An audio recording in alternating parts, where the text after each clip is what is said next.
विदेश का जो पैसा आता है हमारे यहाँ अंशदान के रूप में, उसको किस तरीके से रेगुलेशन करती है सरकार और किस किस तरीके से ये ढांचा खड़ा हुआ, और उसके कारण से राजनीति के अंदर क्या कुछ बदलाव वाली बात आई। जैसे अभी 21 मिलियन वाली कहानी भी चली, तो ये तो मीडिया पे सारा पड़ा है और अपन ने ज्यादा उस पर डिस्कशन नहीं करेंगे। अपन केंद्रित रहे कि इस बिल में प्रावधान क्या क्या है, उनके इम्पैक्ट क्या क्या है। तो ये बिल 1976 में आया। इसमें फॉरेन प्लेयर जो थे उन्होंने राजनीति में हिस्सा लिया। 77 में इंदिरा गांधी की गवर्नमेंट चली गई, वहां से हमारे विदेशी पैसे के आन जान का शुरुआत है। ये मेरे पास में ज्ञान जो है वो यूपीएससी के जो लेक्चर हैं उनसे और संसद की टीवी है उसका ज्ञान है। हो सकता है उसमें मेरा 19-20 हो, आप उसको रेक्टिफाई कर सकते हैं। 1976 के बाद में 2010 में मनमोहन गवर्नमेंट ने कुछ इसमें बदलाव किए। बदलाव करने के बाद में 2017 में बदलाव हुए, 2020 में और बदलाव हुए। अब क्या क्या बदलाव हुए, वो पहली बात तो यह है कि फॉरेन कंट्रीब्यूशन इंडिविजुअल को भी आ सकता है और एनजीओ या जो भी संगठनात्मक है उनको भी फॉरेन का कंट्रीब्यूशन आ सकता है।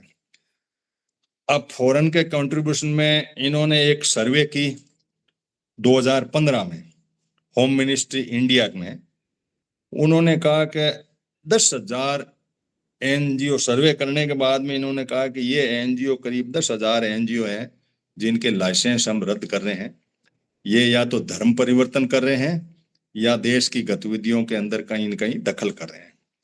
अब दखल के अंदर आरके जी, मैं आपको दखल के मामले में बता दूं कि ग्रीन पीस जो था, क्योंकि आप एनवायरमेंट के लोग जुड़े हुए हो मेरे साथ में, ग्रीन पीस को बंद किया इन्होंने। एनवायरमेंट से ये नर्मदा वाला जो मेधा पाटेकर वाला था, इस तरह करीब में 10-15 नाम ऐसे हैं जो एनवायरमेंट के लिए, तुम कोयला खोदने नहीं देते हमें, तुम हमें ये जो है एटम के विरुद्ध में पंगा करके खड़ा हो जाते हो।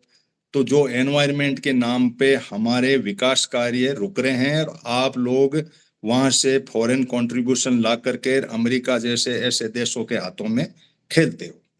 ये करके इन्होंने 10,000 करीब एनजीओ बंद किए। टोटल एनजीओ की संख्या करीब 33 लाख है, जिसमें से 13 एनजीओ को इन्होंने फर्स्ट राउंड में ही बंद किए थे, जिसमें राजीव गांधी ट्रस्ट का भी है कि ये भी कोई एंटी वेंटी पाया इन्होंने, और इस तरह से करके और ये बात आई। तो अब इन्होंने कानून बनाया। कानून ये बनाया कि 2020 में कानून बनाया कि भाई प्राप्त करना और यूटिलाइज करना ये हमारी होम मिनिस्ट्री की गाइडलाइन में होगा। हम देखेंगे कि तुमने पैसे कितने प्राप्त किए और उसका यूटिलाइजेशन कैसा हुआ, दो बातों पे हम केंद्रित रहेंगे।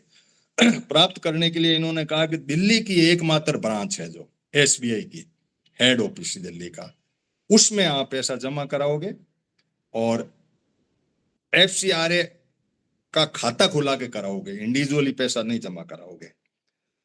अब इसके अंदर एक इन्होंने एक पतली सी गड़ी रखी।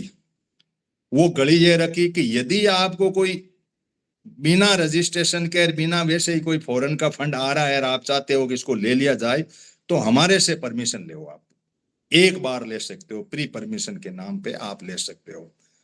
वो इंडिविजुअल को भी मिल सकती है और कोई एनजीओ है उसको भी मिल सकती है। अब प्री परमिशन कौन देता है? होम मिनिस्ट्री देती है। अब आप देख सकते हो कि पैसे का होम मिनिस्ट्री के मार्फत प्री के नाम से एक बार, ज्यादा नहीं, एक बार आपके यहाँ पे फंड आ सकता है। 10 लाख या 10 लाख डॉलर का है, उसमें कुछ ऐसा प्रोविजन है। इसके बाद में उन्होंने बंदी लगाई कि भाई आप जो खर्चा करते हो उसमें 20% से ऊपर आप एडमिनिस्ट्रेशन पे खर्चा नहीं करोगे, यानी तनख्वाह वनख्वाह। कुछ एनजीओ ने कहा भाई हमारे तो टोटली वर्कफोर्स ही मैन पावर है, ऑफिस तो हमारा लैपटॉप में चलता है, हम तो जैसे कोई सर्वे के लिए भेजते हैं, हेल्थ के लिए भेजते हैं, एजुकेशन के लिए, तो आदमी तो हमारे तो पूरे वो है कि नहीं 20% से ज्यादा आपको कोई खर्चा नहीं करना है एडमिनिस्ट्रेशन के नाम पे। बाकी तो एडमिनिस्ट्रेशन के नाम पे नहीं करो, आदमियों को भर्ती नहीं करो, तो फिर आगे योजना चले ही नहीं। कहीं ऐसी थी तो बड़े ऑब्जेक्शन हुए, लेकिन इन्होंने कहा कुछ नहीं है, आप अपना बंद करिए, 20% का हमने बना दिया, पहले 50% था।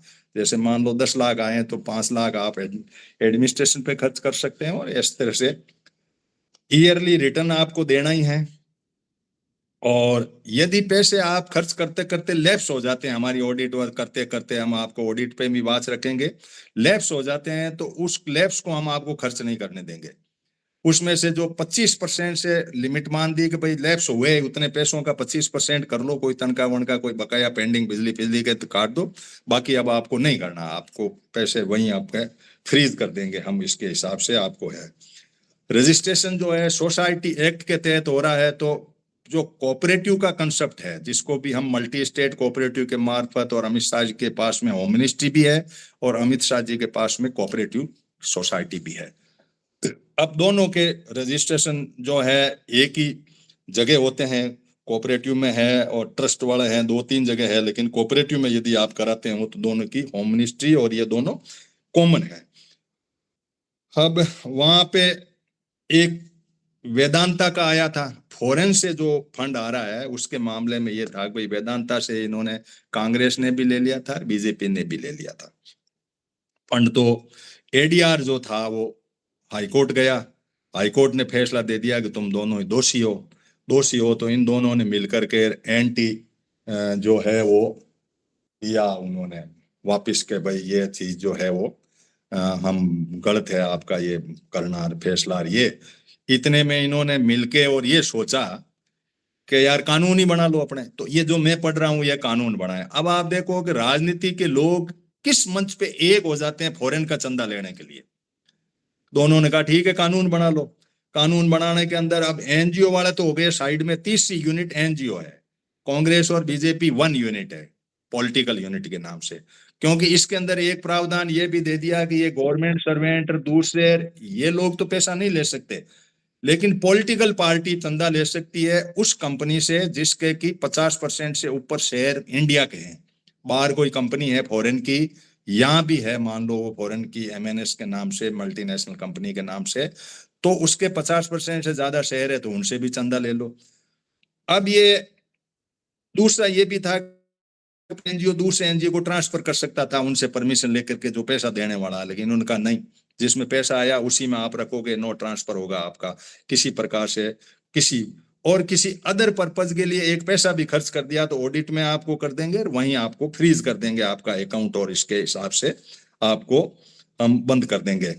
रजिस्ट्रेशन जो होगा सिर्फ ऑनलाइन ही होगा, आप ऐसे फॉर्म लेके नहीं घूमोगे, ताकि हमारी नजर में रहे कि कौन सा एनजीओ रजिस्ट्रेशन करवा रहा है। उसको आईबी इंटेलिजेंट ब्यूरो चेक करेगा, चेक करने के बाद में आपको 5 साल का लाइसेंस देगा। लाइसेंस के खत्म होने के 6 महीने पहले आपको हमें तो फिर हम आईबी को लगाएंगे, आपके कामकाज ठीक है तो हम आपको वापस रिन्यू कर देंगे। और बेनामी के नाम से कोई भी जो है ये नहीं होगा, ये भी इन्होंने कर दिया। हाँ, रिलीजियस के मामले में एक रिलीजियस दूसरे रिलीजियस के लिए फंड इधर से उधर ट्रांसफर नहीं करेगा, उसको होगा तो हम सेडिशन लगा देंगे 124 का आपको। पीएम केयर के फंड के मामले में कह दिया कि यहां आपको देने की फुल छूट है, जिसका कि आरटीआई में सूचना नहीं आती। पीएम केयर के मामले में आपको फॉरेनर का जो भी फंड है वो आप ट्रांसफर कर सकते हैं। तो और मैंने वो वन टाइम वाला बता दिया कि वन टाइम जो है आप ऐसे प्राइमरी एक प्री परमिशन लेकर के वन टाइम आप जो है इसे ले सकते हो। इस तरीके से इन्होंने फॉरेन फंड को लाने की जो कवायद है भारत में। अभी मामला जो था आप लोगों ने देखा भी होगा कि 21 मिलियन का वो उसने ट्रंप ने कह दिया इंडिया गवर्नमेंट को दिया, तो वो मामला उछला। फिर कांग्रेस ने कहा भाई तुम्हारा ही सारा चेकिंग है, सारा ही एक्ट बना हुआ है, तुम्हारे बिना कहे पत्ता भी नहीं हिलता, दिए पैसे गए कहाँ, पैसे ढूंढे तो वो करके दो इसकी रिपोर्ट थी इंडियन एक्सप्रेस की या किसकी हिंदुस्तान टाइम्स की रिपोर्ट थी, जिसने पूरा डिटेल दिया कि भाई ये पैसे, तो वो पैसे बांग्लादेश गए। अब वो भारत के चिप के लिए पैसे 21 मिलियन का था, उसके अंदर ये था कि भाई भारत के अंदर नहीं वो वोटर टर्नआउट के लिए दिया था। अब वोटर टर्नआउट का भारत के अंदर पहले भी आए हुए हैं पैसे वोटर टर्नआउट लेने के लिए कि भाई आप ऐसा प्रचार करो कि लोग ज्यादा से ज्यादा वोट दें ताकि प्रजातंत्र सबल हो जाए, इस तरह की बात इसमें आई थी। तो उसमें वो ट्रम्प साहब तो इधर की उधर फेंक के और उन्होंने साइड ले ली। अब ये साइड होने के बाद में अब मुद्दा ये बनता है कि भाई फॉरेन का कंट्रीब्यूशन जो एनजीओ है उनका लगभग बंद है। जो एनवायरमेंट पे जो एनजीओ काम कर रहे हैं उनके लिए लगभग इन्होंने बैन है कि भाई न्यूक्लियर पे, कोल पे, ग्रीन पीस वाले को बंद किया, नर्मदा पे, या आप जो भी एक्टिविस्ट लोग अपने आप को ये समझते हैं कि भाई हमें एक एनजीओ के मार्फत ये करना चाहिए, तो आप 124 का सेडिस है उनका जो कानून है उसके अंदर जेल में जा सकते हैं। ये रद्द तो होगा सो होगा ही। इन सारी परिस्थितियों के अंदर राजनीतिक वालों ने अपने लिए पतली गलियां निकाल दी। एक तो वन टाइम वाला कर दिया कि हमारे से परमिशन ले, तो परमिशन ये तो अपने वालों को तो दे ही देंगे, किसी को भी दे देंगे। व्यक्ति के लिए भी आ सकता है पैसा और पार्टी के लिए भी। पार्टी तो खैर रजिस्ट्रेशन करा ही लेती है, एफसीआरए में किया हुआ है। लेकिन मान लो इन्होंने एक छोटी सी नई पार्टी खोली, साइड में एक छोटी दुकान खोली, तो उसका वो तो ये परमिशन दे देंगे, तू पैसे ले आते इसके वोट तोड़ने के लिए करके और ऐसा तू कर दे। इस तरह से कुकुरमुते के छत्ते की तरह ये छोटे छोटे दल बनने शुरू हो गए, फॉरेन कंट्रीब्यूशन हो गया। इसमें अब आम आदमी अपने आप में प्रजातंत्र, वोट, डेमोक्रेसी, हम लोग अपने आप को बड़े मेहनत करके पढ़ लिख करके तैयार होकर के भाषण देते हैं कि भाई ये बात होनी चाहिए, ये होना चाहिए, जनता का जो है फेडरल स्ट्रक्चर होना चाहिए। फेडरल स्ट्रक्चर तो टोटल का टोटल, फेडरल तो इंडिया से फेडरल कंट्रोल नहीं, फेडरल तो अमेरिका से कंट्रोल है। और मैं पढ़ रहा था इसकी न्यू वर्ल्ड ऑर्डर पे, तो उसके अंदर मैंने एक पीटर थील नाम के आदमी का पूरा वर्णन पढ़ा। एक नई पीटर थीम आई है जो ये ब्रेसफोल्ड और जो दूर से आपके ये अमेजन वाला और ये फेसबुक वाला और एलन मस्क और इनसे ऊपर जो एलिट ग्रुप है जो कॉन्स्पिरेसी थ्योरी के मार्फत कह रहे हैं कि भाई ये दुनिया को कम करो, ऐसे करो, वो अपने आप में एक अलग कहानी है। लेकिन अब इस बात के लिए सोचूं तो मैं इस बात पे अब आपके बीच में सवाल छोड़ के साइड में होऊंगा कि डेमोक्रेसी को हम कैसे बचाएं। एडीआर वाले ने माथाफोड़ी की, हाईकोर्ट से आया, दोनों ने मिलकर एक कानून बना लिया। अब अच्छा बुरा कानून है, जो सत्ता में उनके फेवर का ज्यादा है क्योंकि होम मिनिस्ट्री उनके अंडर में है, तो वो कांग्रेस वाला का मान लो रिजेक्ट कर सकते हैं, लेकिन इनके पास बहुमत था तो साइड में हो गए। लेकिन इनसे भी कुछ हुआ नहीं, एडीआर भी गया, अच्छा ये भी गए, लेकिन ये अलग तरीके से गए, खुद के चंदे के वो हम ले क्यों नहीं सकते। और इसने जो पवन खेड़ा की प्रेस कॉन्फ्रेंस भी मैंने पूरी सुनी, तो वो ही कह रहे कि चंदा लेना कोई बुरी बात नहीं है, लेकिन चंदा हमारे नाम क्यों चिपक गया। मतलब ये लड़ाई हम कर रहे हैं कि भाई चंदा मोदी जी ले और नाम राहुल गांधी का क्यों हो, चंदा तो आप लेना हमारे लिए ठीक है। अब तुम्हारे लिए चंदा ठीक है, लेकिन एनजीओ जो एक एनवायरमेंट के लोग हैं या जो भला काम करना चाह रहे हैं, उनके लिए चंदा लेना तुम्हारे बस में, छोटी तुम्हारे हाथ में है। इन सारी परिस्थितियों से अंदर ये जो व्यवस्था कायम हो रही है, जैसे मणिपुर वाली कहानी है, तो वो वहीं जाकर के टिक रही है कि भाई आप जो धर्म परिवर्तन कर रहे हैं, ऐसे एनजीओ हैं तो उनको सबको कोलैप्स किया और इस तरीके से किया। ये थ्रू आउट इंडिया चल रहा है। अब मैं रूपचंद जी के पास जाऊं इसके पहले आप सबके बीच में सवाल ये छोड़ के जा रहा हूं कि भाई क्या इस डेमोक्रेसी में भारत के सिवाय वर्ल्ड लेवल पे भी हो रहा है, जैसे वहां ट्रंप के लिए कह रहे हैं कि ये पीटर थील जो है इसने अपनी टांग अड़ाई, एलन मस्क ने टांग अड़ाई, उसको बाइडेन को हराया, उधर रूस ने अपना टांग अड़ाई कि भाई इसको ट्रंप को लाना, किसी ने कहा इसको लाना, किसी ने कहा मोदी को लाना, किसी ने कहा राहुल को लाना। हम क्या चीज है, हम भारत के लोग इस प्रजातांत्रिक ढांचे में हम कहाँ हैं, क्या करें क्या नहीं करें। एक अंधेरी गुफा में हमें छोड़ करके इस प्रजातंत्र के नाम पे जिस तरह की व्यवस्था हमारे सामने है, गरीब गरीब होता जा रहा है, अमीर अमीर होता जा रहा है, ये अपनी आनंद से अपने शासन कर लेते हैं स्थापित, हमारे वोटों की जरूरत ही नहीं पड़ती इनको, इस तरीके का वो सिस्टम खड़ा कर लेते हैं कि हम उस बात को पकड़ ही नहीं पाते। तो रूपचंद जी के बाद में आरके जी अपनी बात को रखेंगे, फिर अपने वन बाय वन अपनी बात को रखेंगे, आपस में अपने सवाल जवाब भी होते रहेंगे। तो रूपचंद जी आप ये रखिए कि आखिर हम कहाँ हैं, क्या करना चाहिए। कानून तो मैंने आपको बता दिया कि ये कानून है, इसमें ये बदलाव हुए, इनके फेवर में कितने हुए, और जो है पहले पार्टी नहीं थी, अब पार्टी भी डाल दी। 50% शेयर वाले एक छोटी सी टांग है, उसमें शेयर तो बना देते हैं इनके, अपने मेंबरों को डाल दो शेयर के हिसाब से, तो पैसा करो डालो और पैसा ले उनसे कंट्रीब्यूशन, वो भी कोई ज्यादा लिमिटेड नहीं है उसकी भी। तो रूपचंद जी, ओवर टू रूपचंद। सब साथियों को नमस्कार। पहले हम ये इस बात पे आता हूं कि ये प्रजातंत्र नहीं है भारत में, ये पार्टी तंत्र है वर्ल्ड में चल रहा। कोई प्रजातंत्र नहीं, को सिर्फ पार्टी तंत्र है। और पार्टी तंत्र के लिए सिर्फ एक मुश्किल उनके गले की फांद बन गई है कि हर साल, हर 5 साल के बाद या 4 साल के बाद या 10 साल के बाद या 6 साल के बाद उनको अपना पब्लिक से लाइसेंस रिन्यू कराना पड़ता है। लाइसेंस रिन्यू कराना पड़ता है, जैसे हम गाड़ी का लाइसेंस रिन्यू कराते हैं, ऐसे ही उनको राज करने का लाइसेंस रिन्यू कराना पड़ता है इलेक्शन की फॉर्म में। और हमारा लेवल 21वीं सदी में जहाँ तक है कि हम सिर्फ वो बटन दबाने तक 1 मिनट की डेमोक्रेसी से हम सेटिस्फाइड हैं और 5 साल हम सोए रहते हैं। एक बात तो जहाँ पर है कि ये प्रजातंत्र नहीं है, ये पार्टी तंत्र है। और पार्टी तंत्र जब अपना गिरफ्त लोगों में पूरा रखता है तो उसके लिए उसको अलग अलग नरेटिव गढ़ना पड़ते हैं। नरेटिव, जैसे 2 नरेटिव की बात सुना दूं मैं आपको कि जब इंडिया प्रो रशिया टिल्ट कर रहा था, उसने समाजवाद का स्लोगन लगाया और बैंक वगैरह सब और एयर वगैरह सब नेशनलाइज कर दी, और पावर मिल गई सरकारी ब्यूरोक्रेसी को, और जो सत्ता में पार्टी उसको पावर मिल गई, पैसा कहाँ छोड़े। और जब लिबरलाइजेशन आई तब स्लोगन ये आ गया, अपनी पार्टी का नाम लिया उसने, कांग्रेस का, सब आम आदमी के साथ। इसका मतलब now we are going to liberate this economy for everybody. हर आदमी वहां लोन ले सकता है वगैरह वगैरह वगैरह। इसका मतलब यह है कि जब वर्ल्ड में ये चंदे का आना जाना तब शुरू हुआ जब 2 दुनिया थी बनी हुई। एक तो रशियन ब्लॉक था, एक अमेरिकन ब्लॉक था। तो अमेरिकन ब्लॉक के कंट्री में रशिया अपनी फंडिंग करता था लीगली या इलीगली, ताकि उनके अंदर आप उसका आइडिया प्रोपागेट हो।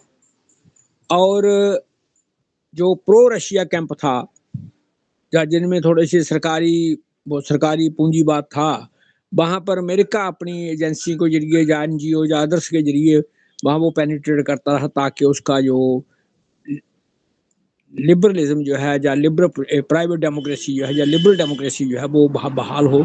ये दोनों का कंपटीशन बड़ा पुराना है और 45 से चला आ रहा है।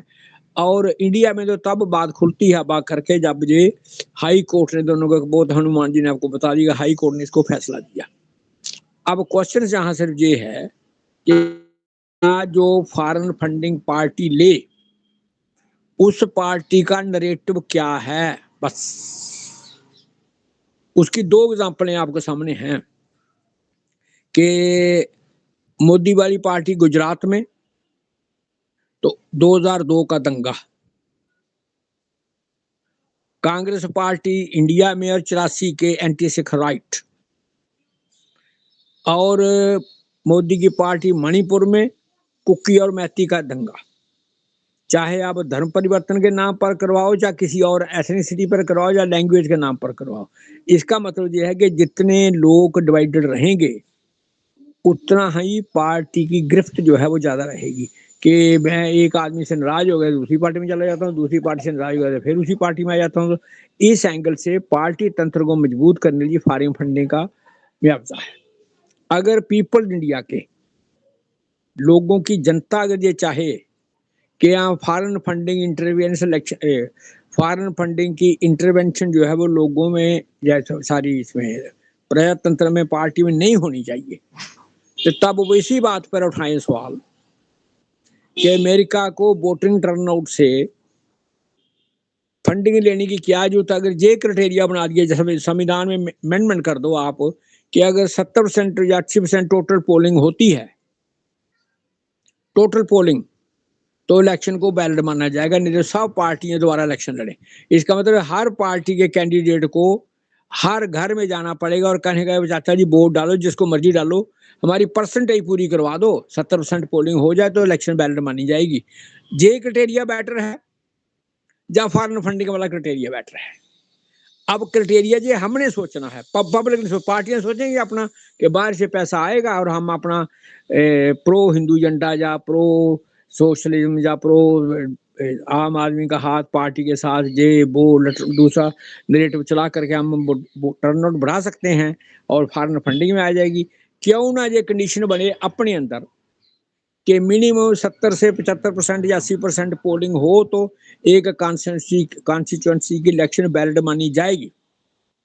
उसमें सब पार्टियों के सिर पर ये भार पड़ जाता है कि पोलिंग करवाओ, पोलिंग करवाओ, पोलिंग करवाओ, पोलिंग करवाओ, पैसे दो जो मर्जी करवाओ, पोलिंग करवाओ, और फिर आगे करवा दो। जो 51% ले जाता है वो जीता हुआ माना जाएगा, खुद ठीक हो जाते हैं। मगर सवाल ये है कि पब्लिक में ये नरेटिव कौन बनाए। मेरी बात जहाँ सारी फंडिंग जो है आजकल तो चूंकि ग्लोबलाइजेशन का एरा है, इसलिए कैपिटल के लिए या खासकर डॉलर के लिए सब लोग। रूपचंद जी, एनजीओ जो है इन्होंने रद्द किए एनवायरमेंट ओरिएंटेड रेनियो जो विकास को अवरुद्ध कर रहे हैं। आईबी की रिपोर्ट ये है कि ये लोग आंदोलन जीवी लोग हैं और हमारे विकास को अवरुद्ध कर रहे हैं। कोयले के मामले में जो भी कर रहे हो आपने, वो हर्षदय वो क्या था वहां आपने पंगा किया, आपने कहीं बुलेट ट्रेन रोकने की कहानी गढ़ी, दिल्ली बंबई कॉरिडोर के ऊपर अपनी टांग अड़ाई, या कहीं भी आपने कोई नेशनल हाईवे था या एनवायरमेंट के नाम पे न्यूक्लियर के नाम पे लड़ाई लड़ी।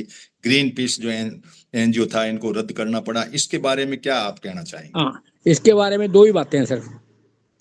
एक तो आपको इंस्टांस सुना देता हूँ कि एक सवेरा नाम की एनजीओ बनी थी यूके में, और उसने वहां पर पैसे लिए कि हमने आदिवासियों में लोगों को एजुकेट करना है, जाकर उनको लिटरेसी बढ़ानी है उनकी। तो वहां का कानून ये है कि जो भी एनजीओ पैसे ले उसको उसी काम पर लगाना पड़ता है, दूसरे काम में लगा पड़ता। और इधर कहीं ऑडिट की रिपोर्ट ये आ गई या कहीं स्टेटमेंट आ गया कि वो पैसे डाइवर्ट हो गए हैं विश्व हिंदू परिषद के बजाय, या आदिवासी जो उनका बना हुआ था समाज उसके बजाय इनको बजरंग दल को या विश्व हिंदू परिषद को। तो वहां के लोगों ने कहा कि हमने पैसे दिए थे आदिवासी को उनकी लिटरेसी ड्राइव करने के लिए, आपने ये पैसे कहाँ करवा दिए। तो वहां उन पर केस चला। मैंने कहा जा इनको पैसे वापस दो, या उनसे कहो कि वो पैसे वापस करें और इनको आदिवासी के लिए लगाएं। तो कहने का मेरा मतलब यह है कि जो पार्टियों या कंपनियों के विकास में हल्ट आएगा, कंपनियों के विकास में, इंडिया का विकास नहीं है, कंपनियों का विकास है। कंपनियों के विकास में रोड़ा अड़ेगा, जो भी एनजीओ प्रचार करेगा उसके लिए तो करेंगे बंद। क्या पीएम केयर के लिए अलाउड है नहीं, एक बात। आरएसएस के लिए गुरु दक्षिणा अलाउड है नहीं। क्या विश्व हिंदू परिषद के मेंबर जो बाहर हैं उनको अलाउड है नहीं। जमात इस्लामी अगर कहीं इनको देवबंद में पैसा भेजता है तो अलाउड है, ये तो 6 अरब वाले खा जाएंगे इनको। तो कहने का मेरा मतलब है कि जब आपको कम्युनिज्म फैलाने के लिए, दंगे करवाने के लिए आपको पैसा अलाउड चाहिए।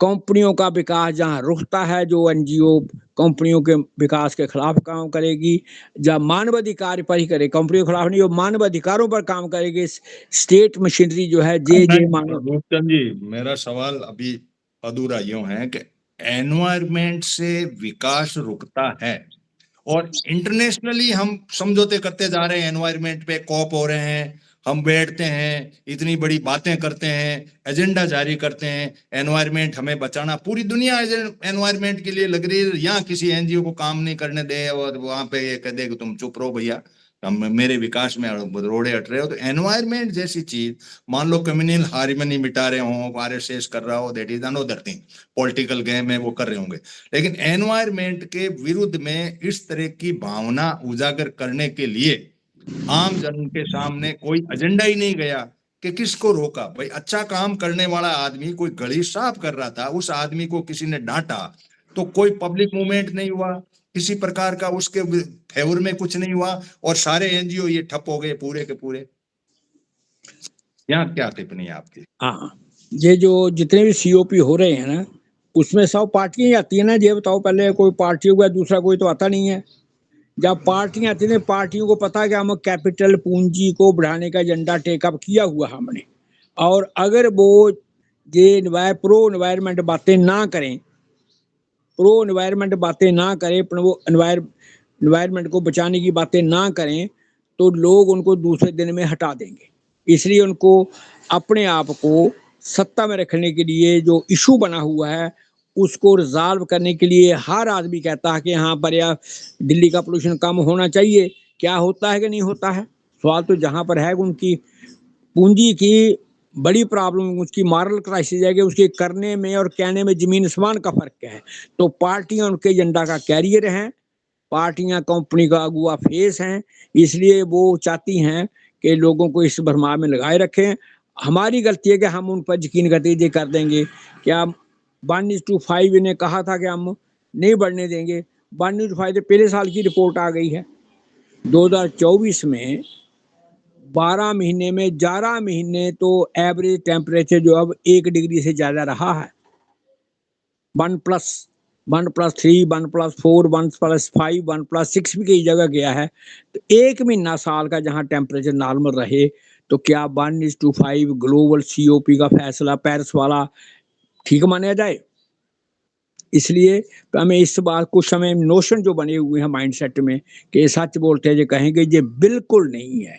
अब पब्लिक को अपने हाथ में लेना, अपनी आने वाली औलाद के हक में देखते हुए, औलाद की जनरेशन को, फ्यूचर को देखते हुए अगर आप चलो कर सकते हैं तो करिए। चलो, आपकी बात आ गई। RK जी, आप नेपाल में हैं, एनवायरमेंट के लोगों के साथ भी बात करना, अपन भी डिस्कस करने हैं कि यदि वर्ल्ड लेवल पे ये थीम चले और कोप लोग इकट्ठे हों और नेट जीरो की, कार्बन नेट जीरो की बात करें हम लोग, और सोलर और इतनी बड़ी कवायद करें, और इसके अंदर यदि सोशल एक्टिविस्ट या NGO या कुछ लोग या फॉरेन कंट्रीब्यूशन के लोग कोई कहीं से लाएं और पैसा करें, उन लोगों के लिए काफी कुछ बंदिशें हो और उनका यूज मिसयूज कैसे हो, तो इसके लिए पीपल्स मूवमेंट की डायरेक्शन क्या हो सकती है, जागृति की क्या डायरेक्शन हो सकती है, या पब्लिक के अभी ये ध्यान में नहीं है कि ठीक है ये NGO वाले वैसे ही फर्जी बिल बनाते हैं, फर्जी ऐसा करते हैं, इसलिए ठीक ही हुआ, अच्छा ही हुआ, किसी ने काम देखा या नहीं देखा, अपने अपने तरीके से सोच लिया,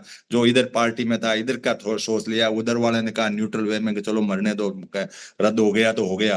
आप मान लो नर्मदा के लिए लड़े, कुछ कोयले के इनके खदानों के लिए लड़े, आप उसके अंदर ऑस्ट्रेलिया को कोट करते हुए वहां किस तरह से लोग बैठे और किस तरीके से हुआ, और वहां पे ये अडानी गया तो कोयले की खान के लिए नहीं, और भारत में किस तरह से हुआ। RK जी।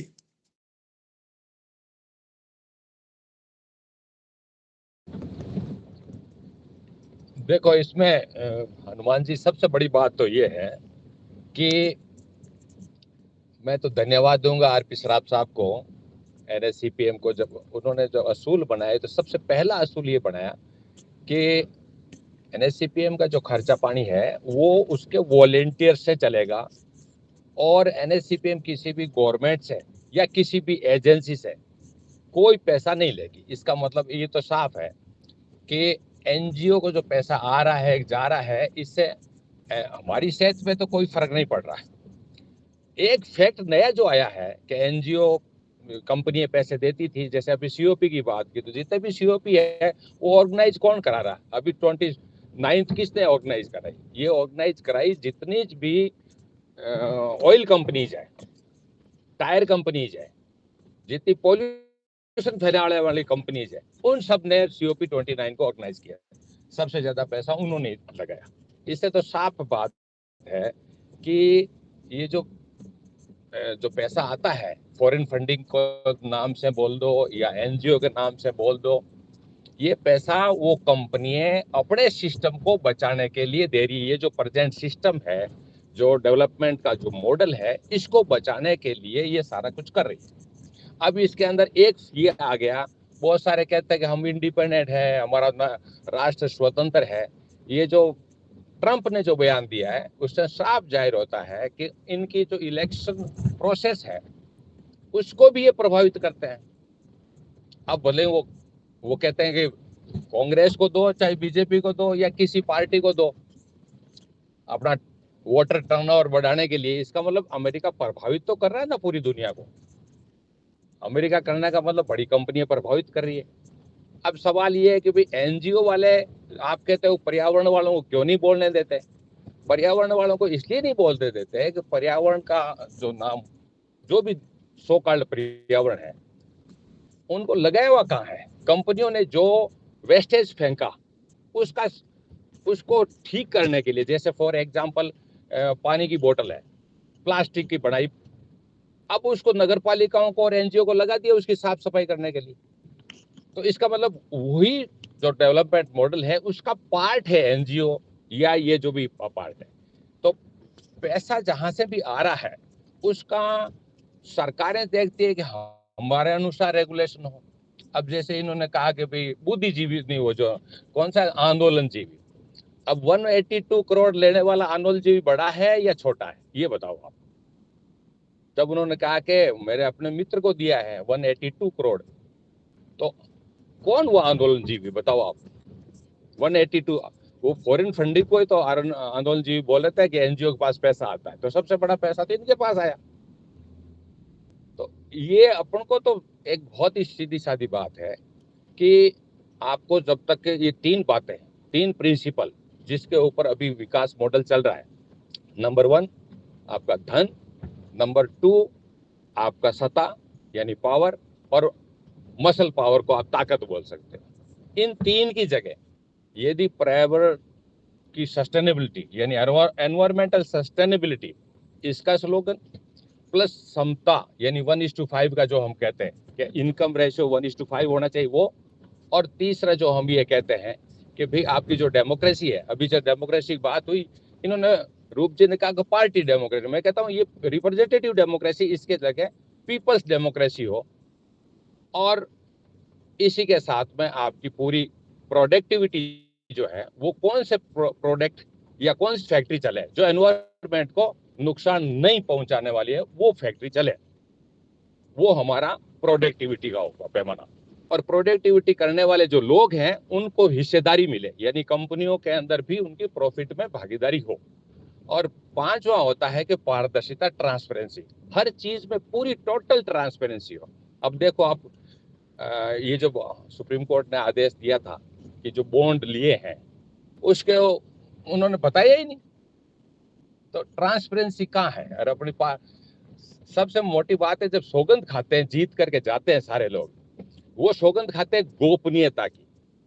गोपनीयता की सौगंध का मतलब हम जनता को नहीं बताएंगे, ये सौगंध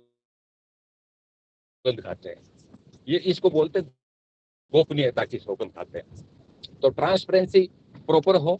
लास्ट में यही कहना चाहूंगा कि मानव जाति ने अपने आप को सुप्रीम समझ लिया है कि मनुष्य 84 लाख जोड़ियों में सबसे बड़ा इंसान है, जबकि ये वास्तव में अब फैक्ट कहते हैं नहीं, हम भी प्रकृति का एक पार्ट है।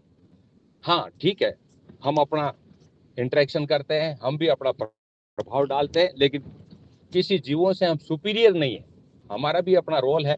आदमी का गुण जो है वो ठीक है, सपना लेना है और है, तो ये इसका गुण है। तो हम पार्ट ऑफ नेचर हैं और प्रकृति और मनुष्य का, इसलिए हमने इसको पूरा वाकायदा देखा है कि प्रकृति मानव केंद्रित सोच, नेचर ह्यूमन सेंट्रिक सोच, इसके आधार पर यदि आप एनजीओ के इन पैसों को काउंट करते हैं, देखते हैं, एनालिसिस करते हैं, बिल बढ़ाते हैं, तो जितने भी जो है वो आज के मॉडल के प्रो हैं। चाहे वो एनजीओ का पैसा बंद करें चाहे चालू करें, उससे कोई नहीं फर्क पड़ता। आपके जो गवर्नमेंट के सपोर्टेड जो ऑर्गेनाइजेशन है उनका तो कोई बंद हुआ नहीं 11 साल के अंदर। जितने भी 33 लाख आपने बताए एनजीओ, उनमें उनका बंद हुआ है जो गवर्नमेंट के थोड़ा बहुत लग रहा था कि हमारे गवर्नमेंट के फेवर में नहीं है, उनका ही बंद हुआ है, बाकी नहीं बंद हुआ। ये तो अभी अमेरिका की बात आई, अभी यूके से बात आएगी, अभी फ्रांस से बात आएगी, वो कितना फंड देते हैं, ग्लोबल और आईएमएफ कितना फंड देता है, वो आएगा जब और पता लगेगा। तो ये जो बात है ठीक है। बांग्लादेश अब में पैसा जाने की मेरे या भारत सामने में जाने अब की, सवाल पाकिस्तान की तो तो भाई हिसाब ही नहीं हाँ, है। धन्यवाद। आरके जी ने जी एक सवाल नया खड़ा किया यार, उसको मैं आप डीपी सिंह जी और धर्मेंद्र जी के बीच में ले जा रहा हूँ इन्होंने कहा जैसे इनका अपना नेचर ह्यूमन सेंट्री के हिसाब से हम भी उससे वर्क करते हैं कि हम लोग चंदा नहीं लेते। तो क्या चंदा लेना पॉजिटिव है, नेगेटिव है? समाज की सेवा करने के लिए एक आदमी अपना कर नहीं पाता? नहीं, हम चंदा लेते उसके हैं हनुमान जी चंदा हम लेते हैं उनसे जो हमारे विचारधारा से यानी समर्थन करने वाले, हम चंदा उनसे लेते हैं, अच्छे लोगों से लेते हैं। ये बात नहीं चंदा नहीं, चंदा लेते हैं, चंदा नहीं लेने वाली कतई बात नहीं है। बड़ा काम करते हैं तो पब्लिक से भी नहीं, चंदा लेते हैं, चंदा चंदे नहीं के लेने अंदर वाली कतई देखो बात ऐसा नहीं है। हम गवर्नमेंट से और वो जो एजेंसी है ना उनसे फंडिंग नहीं लेते। चलो अब इसका बाइफरकेशन ही कर लेते हैं। चलो बात यहाँ आके हुई कि भाई हम अपने कुछ काम, क्योंकि आदमी के अंदर एक जज्बा होता है कि कुछ करूं करूं, लेकिन वो माइंड भी चलता है उसका, कुछ काम करने की इच्छा भी होती है कि यार इसके अंदर बहुत बड़ी गड़बड़ जाला है। किसानों का जैसे ये मामला है तो आप सोचते हैं कि यार बहुत मामला गड़बड़ है, कुछ करना चाहिए, इसका प्रचार हो, किस तरीके से हो, क्या हो। तो इसके लिए खर्चे लगते हैं। अब खर्चे फॉरेन से लाओ, चाहे आपस में लो, चाहे कोई और सोर्स हो। जैसे हमने एक टूर्नामेंट कराया तो उसने हम लॉटरी का सिस्टम बना दिया। वो हमारे एक्शन साहब थे, वो बड़े इसे तिकड़मी थे, उन्होंने कुछ टिकट छपवाए, टिकट छपका के मोटरसाइकिल वोटरसाइकिल इस तरह से कुछ की आइटम दिए, और उसके से अंदर कलेक्शन हो गया। कलेक्शन होने के बाद में वो आइटम थोड़े बहुत थे वो बांट दिए, उसमें जो सेविंग हुई उसमें हमारा टूर्नामेंट हो गया। यानी कोई भी इवेंट है उसको मैनेज करने के लिए फाइनेंशियल इनपुट जरूरी है। फॉरेन वाले दे, लोकल दे, ये सारी बातें हैं। फॉरेन वाला भी यदि बड़ा है, दातार है, पॉजिटिव माइंड का आदमी है, मान लो सोचता है कि भाई दुनिया खुशहाल हो, शांति हो, पीस के लिए हम मर रहे हैं, शांति स्थापित होने के लिए हो, हम शांति दूत भेजेंगे, ऐसा कुछ हो। कुछ धर्म स्थल है वो भी अपने स्तर पे सोचते हैं। चंदा लेना कितना जरूरी है, कितना उचित है, कितना अनुचित है, लें तो कैसे लें, क्यों लें, किस लिए लें, इन पे डीपी सिंह जी आप क्या सोचते हैं कि हमें क्या करना चाहिए? बड़ा धर्म संकट है ये। सबको नमस्कार। जब देश आजाद हुआ था और संविधान बना था तो कल्पना ये की गई थी कि मिनिमम जो प्रजातंत्र है वो स्थापित किया जाए, फिर मीडियम हो जाए, फिर मैक्सिमम हो जाए। लेकिन जो मिनिमम था वो भी इन्होंने जीरो कर दिया। प्रजातंत्र के नाम पे केवल नाम रह गया, बाकी ढूंढो तो कुछ मिलता नहीं है। जो हम बातें कर रहे हैं सारी पार्टी विरोधी, राजनीतिक पार्टी विरोधी, सत्ता विरोधी हैं। तो इतनी बड़ी ताकत हम कहाँ से हैं जो इन्हें टक्कर दे के इन्हें पीछे करके हम आगे हो जाएं? हमारी जितनी योजना है, जितनी हम बात कर रहे हैं, सारी इनके खिलाफ है। और इन्होंने जितनी योजना बना रखी है वो देश के लिए नहीं बना रखी, जनता के लिए नहीं बना रखी। इन्होंने केवल सत्ता कब्जाने के लिए, सत्ता में बने रहने के लिए सब चीज पे कंट्रोल कर रखा है। तो हमें तो पैर रखने के लिए जगह ही नहीं है क्या? Thank you. चलो बहुत संक्षेप में आपने बड़ी सारगर्भित बात कह दी। लेकिन मान लो डीपी सिंह जी, फिर मैं ले रहा हूं आपको, मान लो मैं एनजीओ के तौर पे मेरे यूं हो और मेरे साथ में आप जुड़ जाओगे। जैसे हम लोगों ने एक प्लान बनाया कि हम पार्टिसिपेटरी डेमोक्रेसी के लिए, आप यूपी के पंचायतों के अध्यक्ष हैं और अपनी काफी अपनी बात हुई, मैंने आपको कहा भी था, मैंने कहा यार कोई ऐसी योजना बनाए जो डेमोक्रेसी ऊपर वाली कैसे चला रहे हैं, फॉरेन से चला रहे हैं, पैसा कहाँ चला रहे हैं, it is not our botheration. हम एक ऐसा पार्टिसिपेटरी डेमोक्रेसी का जो पंचायतों के अंदर है उसकी वापस सशक्ता करने के लिए, या उसके अंदर कोई ऐसी भावना भरने के लिए या जागृति करने के लिए कोई ऐसा करें। तो उसके लिए वहां से फंडिंग की बात पहले राउंड में आई। फंडिंग पहले किसी भी एक्शन प्लान को लॉन्च करो, फंड उसका पहला पार्ट है। अब सरकार क्या करती है? हमने सरकार के विरुद्ध में कर दिया, चलो सरकार को हम छोड़ देते हैं, हम तो एनजीओ है ना, हम तो नॉन गवर्नमेंट का गवर्नमेंट नहीं है। सरकार के नॉन लग गया मतलब हम गवर्नमेंट नहीं है, एक ऑर्गेनाइजेशन है। अब वो ऑर्गेनाइजेशन सरवाइव कैसे करे? और इनकी नकेल पूरी, वो करने भी नहीं दे भाई। ये अपनी योजनाओं को थोपे, अपनी सत्ता को कब्जे करे, वो सब करे, चाबियां अपने हाथ में रखे, और कोई भला आदमी करना चाहे तो उसकी टांग अड़ाए। तो यहाँ क्या सोचते हो? टीपी सिंह जी, वो कोई बटन दब गया। हाँ धर्मेंद्र जी, आप क्या सोचते हो? ये सवाल तो बड़ा दोनों के लिए कॉमन ही है कि भाई बात जो है, किसी भी इवेंट का खर्चा भी लगता है, व्यवस्था भी है। अच्छा छोटी सी करके उसका रिजल्ट भी नहीं आता, वो ठीक है, अपने सेटिस्फेक्शन के लिए, दिल को खुश करने के लिए तो ठीक है, लेकिन इवेंट तो इवेंट होती है जिसका प्रचार हो, जिसके अंदर लोग मोटिवेट हो, जिसके अंदर लोगों को लगे कि हमें भारत के नागरिक हैं और हमें कुछ करना है, ये बड़ा है। जैसे मान लो स्वच्छ भारत अभियान भी लें या प्लास्टिक एंटी भी लें, तो दिल में तो आता है ना कि यार ये बड़ा गंदा, यार पूरे भारत में ये नहीं होना चाहिए, हम चलो ये करते हैं। जैसे ग्रेटा निकली, ग्रेटा थनबर्ग निकली, वैसे ही निकली, वो निकल गए। लेकिन अब कौन किसने चंदा दिया, क्या दिया, उसका क्या आगे बढ़ा, क्या नहीं बढ़ा, लेकिन हुआ, उसने इंटरनेशनल इवेंट बना दिया अपने आप में। तो बात तो हुई और वो फाइनेंशियल सेटअप पे हुई। तो धर्मेंद्र जी, एक्चुअल में क्या है, आज जैसे रूपचंद जी ने भी बात रखी और आर के साहब ने सबने बात रखी, तो उसमें एक तो ये आया कि ये पार्टी पॉलिटिक्स है, मतलब पार्टी प्रजातंत्र है, पार्टी तंत्र है, प्रजातंत्र नहीं बचा, ये भी बहुत बड़ी बात है। दूसरा, ओएनजीओ की जरूरत क्यों पड़ी? मान लीजिए सरकार, जो सरकारें हैं वो अपना काम प्रॉपर नहीं कर पा रही है, उनका काम है मानव हित के कार्य करना, वो नहीं कर पा रही है, इसके लिए ही तो एनजीओ को बनाना पड़ रहा है। या जो जैसे आप जैसे लोग जो सोचते हैं कि यार ये चीजें हैं जो होनी चाहिए और सरकार नहीं कर रही है, जागरूकता, चाहे जागरूकता के लिए लो लो, दूसरी चीजों में, तीसरी में ले लो।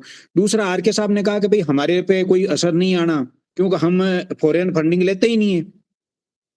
तो ये भी बड़ी बात है कि फॉरेन फंडिंग की जरूरत कहां पड़ती है। तो दूसरा, आपने कि अभी ये उदाहरण देकर के तहत कहा कि उन्होंने पूरे विश्व में वो एक मुहिम बना दी और उसमें बिना फंडिंग के तो नहीं होता। हाँ बिल्कुल सही कह रहे हैं आप, मान ले नहीं होता, और जो आदमी या तो काम कर सकता है या फिर पैसा अरेंजमेंट कर सकता, दोनों काम एक आदमी नहीं कर सकता।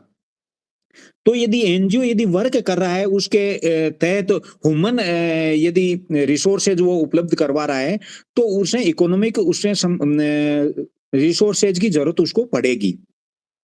बाकी नॉर्मल है, मेरे को इतनी इसके बारे में, क्योंकि ज्यादा इनमें काम कर नहीं रखा है, तो समझ से बाहर है। पर पार्टी तंत्र और प्रजातंत्र की बात आई, ये बहुत बढ़िया बात आई कि भाई ये है, और एनजीओ की जरूरत इसलिए पड़ी क्योंकि सरकारें काम सही नहीं कर पा रही है। यदि ये प्रॉपर ह्यूमन के लिए काम करे तो जरूरत ही नहीं पड़े। हाँ ठीक है डीपी सिंह जी, आपने मेरी बात सुनी हो तो आप अपनी टीम दे दो, फिर बाकी साथियों के साथ दोनों बार जो है डिस्टर्ब हो गया, फोन आके दोबारा बताओ। मेन बात हमने ये छेड़ी थी कि भाई सरकार काम नहीं कर रही है, ये सारा कुछ आपने कह दिया। अब इस सरकार की निकम्मेपने से हम अपने जीवन को नरक बना लें, करें, कुछ करना तो चाहे ना। इच्छा तो है करने की, टाइम भी खराब कर रहे हैं, सारे ही लोग लग रहे हैं, अभी बैठे हैं तो अभी बैठे ही हैं, और भी इसकी तैयारी भी करनी पड़ती है, डेटा भी बनाना पड़ा, लिखना पड़ा, पढ़ना पड़ा, सारा है। कोई लोग कर रहे हैं, वो अपने दिल से कर रहे हैं, कोई मानव जीवन प्राप्त किया है तो हमने कुछ करना है, और for society, for nature, for कोई गाय के लिए कर रहा है, ये सारा कुछ है। लेकिन बिना चंदों के ये काम हो नहीं रहा।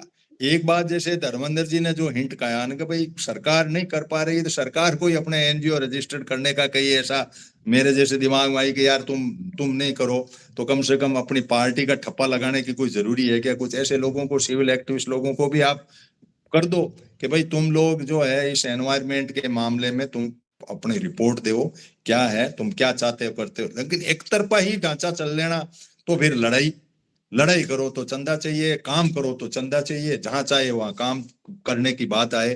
तो इसके बारे में जैसे हम चाह रहे थे कि भाई हम इस बात पे जाएं कि गांवों के, ग्राम पंचायतों का जो सिस्टम था, उस सिस्टम के अंदर हम रिप्रेजेंटेटिव पॉलिटिक्स को पार्टिसिपेटरी डेमोक्रेसी में कन्वर्ट करने के लिए जागरूकता लाएं। कि आप एक ग्राम सभा को सशक्त करिए, जिसके लिए हमने इकोनॉमिक, सोशल, कल्चरल और इस तरह की बातें भी ढूंढी। ये सारी बातें हमारे सामने आई, और वस्तु स्थिति ये है कि अब घूमे कैसे, अकेले आदमी के दिमाग में बहुत आई दिल्ली का सम्मेलन हुआ, वहां भी हम गए। वो एक आपके यूपी का लग रहा है पूरा तीसरी सरकार के नाम से पूरा इसमें वो एनजीओ टाइप वर्क करता है, इनकी बात को कहता है। वो गुजरात के बारे में मैं उसकी मीटिंग में जाता हूँ ऑनलाइन में कभी कभी, तो गुजरात के अंदर 6 महीने महिला रहेगी जिला प्रमुख, 6 महीने आदमी रहेगा, ऐसा उन्होंने प्रस्ताव पारित कर रखा। मैंने कहा यार ये अच्छा है। केरल का अपनी जगह अलग है। पार्टिसिपेट में कोई रिजल्ट नहीं है, ज्ञान बरसाना है, लोगों को सशक्त करना है, उनको कहना है कि ये फेल है। फेल का तो कह दिया रूपचंद जी ने, लेकिन फेल है तो क्या सो जाए।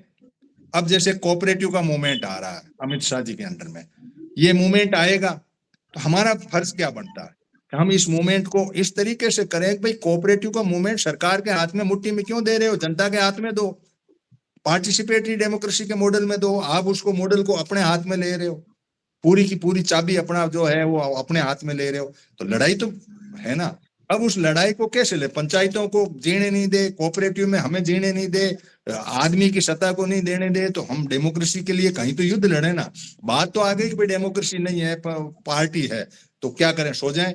सो जाए नहीं तो फिर वही बात, चंदे दूसरा पन्ना, वो बात तो बढ़ती है वहां। तो यहाँ क्या सोचते हैं आप?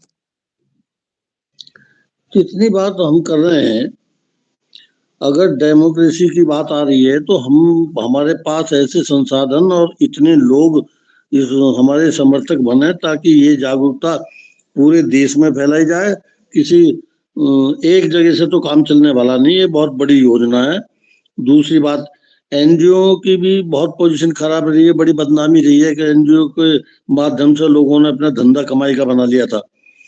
तो इस देश में चरित्र निर्माण मतलब एक ही चीज नहीं, चरित्र निर्माण भी बहुत जरूरी है कि कोई भी आदमी देश के प्रति समर्पित नहीं है, चाहे कोई राजनीति कर रहा है या सोशल ऑर्गेनाइजेशन चला रहा है। एक दो आदमी है और सोशल ऑर्गेनाइजेशन भी थोड़ी बहुत वो चल रही। आरएसएस वाले तो कह रहे हैं हम तो देश जिंदा ही देश के लिए ही है, नहीं देश नहीं, प्रेमी कहना है। अलग बात है, कहना अलग बात है, लेकिन मान भी ले उनकी बात। तो 100 साल लगे हैं, एक दिन का काम तो नहीं है उनका भी। 100 साल लगे हैं और कितने स्कूल खोल रखे हैं इन्होंने, कितने बड़े लोग इनके साथ जुड़े हुए हैं जो ये चाहते हैं एक दिन में पत्थर की मूर्तियों को दूध पिलवा देते हैं। ये जो चाहते हैं वो कर लेते हैं, लेकिन हम लोगों का संगठन तो 10 आदमियों का है। हम 10 आदमी क्या कर लेंगे और कहाँ से संसाधन लाएंगे? ये तो जहर घोल के आदमी का माइंड वॉश करके बिल्कुल जीरो बना के इन्हें और दोवन करके साले को जिहादी बनाते हैं। वो जिहादी बनाते हैं तो उसका दिमाग उधर ही काम करता है। चलो अब ठीक तो है डीपी सिंह की मोटी सी बात है कि अब संघर्ष की जरूरत तो है, चंदे की भी जरूरत है, मोटी भावना ये। यहाँ रूपचंद जी रखिए अपनी बात को। मैं अब इस बात पर आ रहा हूँ कि जैसे वो स्लोगन दिया ना इसने ट्रंप ने ऑयल कंपनी के लिए, ड्रिल बेबी ड्रिल, ऐसे ही कल मैं भी ये आज मैं भी ये बना रहा था कि वो ट्राई बेबी ट्राई। अगर इस बार पिछले साल तो हमने पंचायत में ट्राई की थी मगर हमारी ट्राई सक्सेसफुल नहीं हुई, हाँ कर दी मगर काम नहीं हुआ। वो ये थी कि एक पंचायत तो हो जाती है इलेक्शन पे जहाँ पार्टिसिपेशन पोलिटिकली होती है कि लोग वोट डालते हैं, एक पार्टी का कैंडिडेट होता है, कई जगह इंडिपेंडेंट खड़े होते हैं, कई बार प्रो पार्टी के खड़े हो जाते हैं, तो उनमें वो पंच सरपंच चुने जाते हैं। हम ये रिक्वेस्ट करते हैं गांव वालों से या पंचायत वालों से कि आप उसके साथ 2 पंचायतें सर्वसम्मति से बनाओ, सर्वसम्मति से। उसमें कंपोजिशन चाहे मोहल्ला वाइज हो, अगर एक कास्ट के लोग हैं तो, अगर अलग अलग कास्ट के हैं तो कम्युनिटी वाइज कर लो, मतलब उसमें सबकी पार्टिसिपेट होनी चाहिए। उसके बाद में अगर वो सर्वसम्मति से बांटे 2 पंचायतें, एक विकास पंचायत हो सकती है कि जो पंचायत के लिए पैसा आए वो सरपंच साहब पार्टी नहीं, पोलिटिकली रिप्रेजेंटेटिव नहीं, वो विकास पंचायत खर्च करे और जहां भी पंचायत का फैसला हो वहां लगे, उसका हिसाब किताब वही देंगे और पब्लिक के सामने होगा वो। और एक हो जाए कल्चरल पंचायत, जो गांव में स्कूल खुले हैं, गांव में डिस्पेंसरीज है, एनिमल वो पशुओं का एनिमल लिए जहाँ आयुष्मान मान खुले हुए हैं, उनके लिए क्या क्या दवाइयाँ, उनको डिस्प्ले तो कर दो कम से कम बाहर पे, क्या क्या दवाइयाँ आपके पास पड़ी हैं, कौन से पेशेंट आए कौन से नहीं है। तो कहने का मतलब ये है कि वो जो लोगों की पार्टिसिपेशन होगी वॉलंटरली, सर्वसहमति से, उससे लोगों के अंदर पार्टिसिपेटरी, कि हम पार्टिसिपेट सरकार के काम में कैसे करें, वो हम एक ट्राई बे ट्राई के नाम पर कर सकते हैं। कि जैसे छोटा बच्चा छोटे छोटे कदम भरता और गिर जाता है, ऐसे हम इसको कर सकते हैं ताकि लोग फिर आगे जा करके रूपचंद जी, मैं इंटरवेन कर रहा हूँ। सरकार की योजना भी है, उस पंचायत को ये फंड भी देते हैं जो निर्दलीय चुनी जाती है, सरपंच या पूरी पंचायत में। वो जुनानी लेकिन मस्की, वो है बानी मस्की। हाँ, मैं नहीं, उसके सारा जो पूरे पूरे कोई वोटिंग नहीं होती है ना, वो जुनानी से बाहर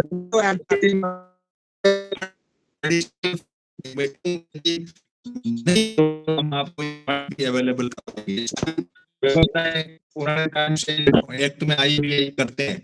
लेकिन इनफैक्ट जो है ना, ये जैसा माइंडसेट की बात है कि हम माइंडसेट ही नहीं बना पाए कि हम अपना तो पार्टिसिपेटरी के अंदर दखल कैसे करें। पार्टिसिपेटरी डेमोक्रेसी दखल बनती है माइंडसेट से।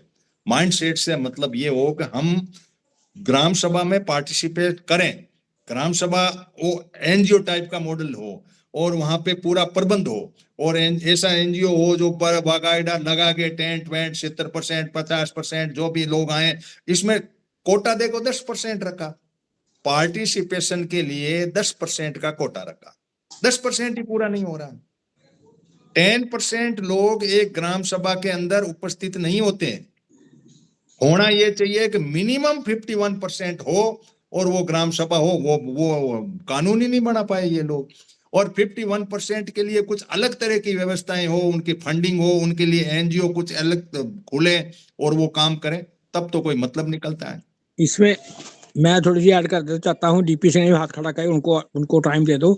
मैं ये कहना चाहता हूँ कि वो पार्टिसिपेट इसलिए नहीं करते कि जब आप पॉलिटिकल इलेक्शन करवाते हो जहां जुरानी मसली चुना जाता है एक आदमी, तो अदर लोगों की पार्टिसिपेशन बढ़ाने के लिए जो मैंने आपसे रिक्वेस्ट की है कि एक कल्चरल पंचायत और एक विकास पंचायत, अगर हो सके तो एक एनवायरमेंट पंचायत, जो सर्वसम्मति चुन जाए। वो तो मैंने वो यूनाइटेड नेशन के मॉडल पर 4 दे रखी है, इकोनॉमिक, अच्छा, सोशल, कल्चरल और कोऑर्डिनेशन बना रखी है, वो सारा कुछ है। लेकिन लोगों का जो माइंडसेट है ना, वो बड़ा टिपिकल है। वो टिपिकल इसलिए अपने आप में कुछ अलग ही माइंडसेट के लोग मैं हैं, इसलिए खुलेगा जाते ना, हैं गाँवों में, वहां पे वो बैठने कोई तैयार नहीं, बैठेंगे तो सुनेंगे नहीं, सुनेंगे तो कम सुनेंगे। हाँ, डीपी सिंह जी, आप क्या कहेंगे? पंचायत से जुड़े हुए हैं, क्योंकि टॉपिक एनजीओ का काम हो गया अब मुख्य रूप से कि पार्टिसिपेशन को हम किस तरीके से करें ताकि ये कचरा कुछ साफ हो। मैं ये कहना चाहता हूँ, जो रूपचंद जी ने कहा है, ये तो सारी की सारी व्यवस्था है। 6 कमेटियां होती हैं, वो भी तो गांव के लोग होते हैं, स्कूल के लिए अलग होती है, निर्माण कमेटी अलग होती है, फला।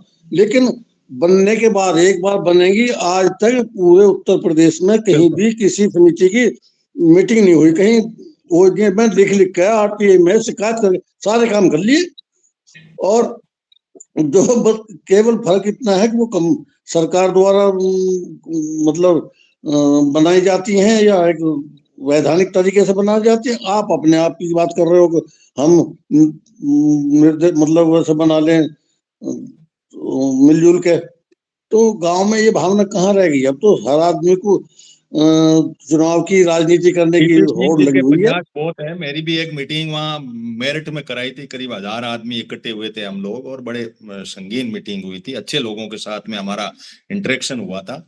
इनफैक्ट हम धरातल पे नहीं पा रहे हैं, तो उसके अंदर एक पहला कारण तो हमारे पास फाइनेंस रहा, फिर हमारे पास वर्क फोर्स रही।